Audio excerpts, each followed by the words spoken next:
ഞാനത് ഈ കഴിഞ്ഞ ആഴ്ചയല്ലേ ശ്രീ വി ഡി സതീശൻ്റെ പ്രതിപക്ഷ നേതാവിൻ്റെ ജില്ലയായ എറണാകുളത്തെ UDF ഭരിക്കുന്ന ചേരാനെല്ലൂർ പഞ്ചായത്തിൽ പ്രഖ്യാപനം നടത്തിയത്. ഞാൻ പ്രഖ്യാപനം നടത്തുമ്പോൾ അതിന് സാക്ഷ്യം വഹിക്കാൻ Congress MP Hibi ഈഡനും Congress MLA Shri TJ വിനോദും ഉണ്ട്.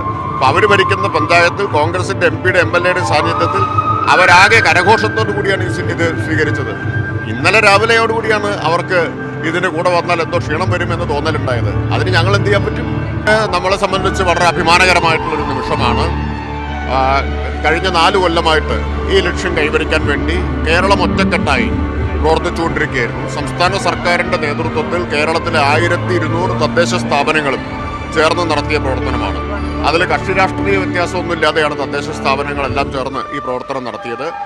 ഇതിൽ കക്ഷി രാഷ്ട്രീയ പ്രശ്നമില്ലെന്ന് മിനിസ്റ്റർ പറയുന്നു. പക്ഷേ പ്രതിപക്ഷം ഈ പരിപാടി ബഹിഷ്കരിച്ചു. രാവിലെ നിയമസഭയിൽ നടന്നത് കണ്ടതുമാണ്. അവർ പറയുന്ന പ്രകാരമാണെങ്കിൽ 4.5 ലക്ഷം അതിദരിദ്രരുണ്ടെന്ന് LDFിന്റെ പ്രകടന പത്രികയിൽ പറയുകയും 5.95 ലക്ഷം അതിദരിദ്രർക്ക് AAI കാർഡ് നൽകി എന്ന് മന്ത്രി GR അനിൽ നിയമസഭയിൽ പറയുകയും ചെയ്തു. അപ്പോൾ എങ്ങനെയാണ് ഈ 64,006 കുടുംബങ്ങളായിട്ട് അത് ചുരുങ്ങിയത്?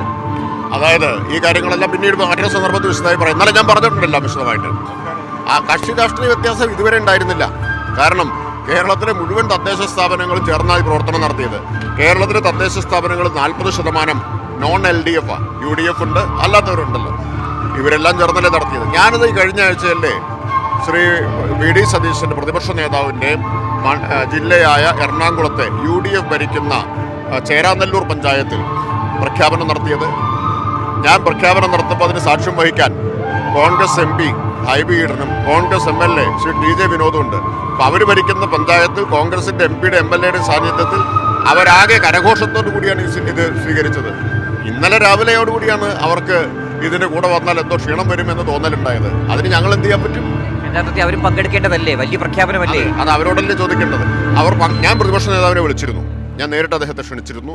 അദ്ദേഹം വരേണ്ടതായിരുന്നു. കാരണം യഥാർത്ഥത്തിൽ അദ്ദേഹം ഇപ്പോൾ ഇതിലൂടെ ചെയ്യുന്നത് UDFിൻ്റെ തദ്ദേശ സ്ഥാപനങ്ങൾ കൂടി വഹിച്ചൊരു പങ്കിനെ തള്ളിക്കളയുകയാണ്.